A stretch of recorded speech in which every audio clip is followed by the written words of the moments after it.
There is a very direct connection between fighting for your life and fighting for human rights, because we're fighting for existence, but we already envision the existence that we want when we fight.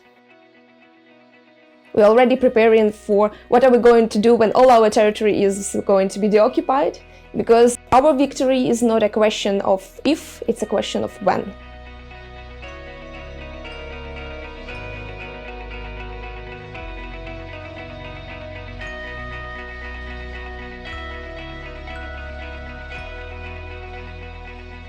I am a bit lucky in the terms that my city is not a frontline city, so it's a bit safer, but there is no feeling of safety in Ukraine right now, because missiles unfortunately reach every corner of the country. For me, I noticed it's the easiest thing is to turn it into work.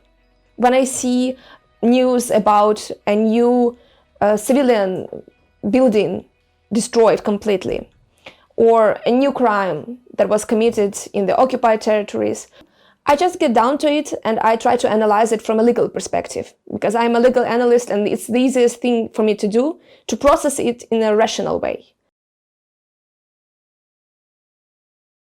Our organization and me as well, we've been working with civil rights in Ukraine for a very long time, and we heavily focused on the domestic front.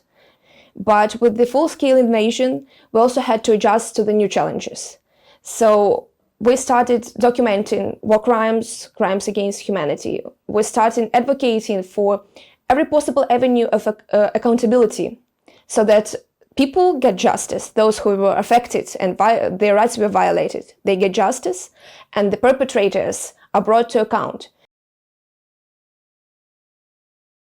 It's very hard to admit, but I think that there are some moments when it just overwhelms you. There is this sense that we're getting more support with more civilian victims. So we need to have more atrocities happen to us for us to get more support. And that gives a little bit of hopelessness, that how much we need to sacrifice still to get that win and to get that accountability.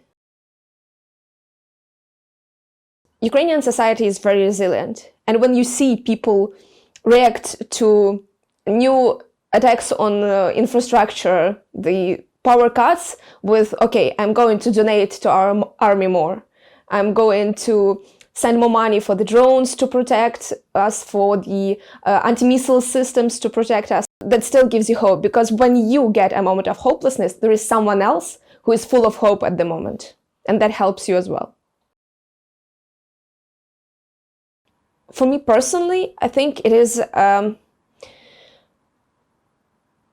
tool and a means of existence at this point, because the thing that we fight for is human rights as a whole. It's a right to life, it's a right to freedom, it's a right to safety and security. It encompasses so much that it's incredibly hard to take just one thing and say that that's what it means. At this moment, it's, I think, the most simply put, it means Ukraine winning and getting all of our people and all of our territory back.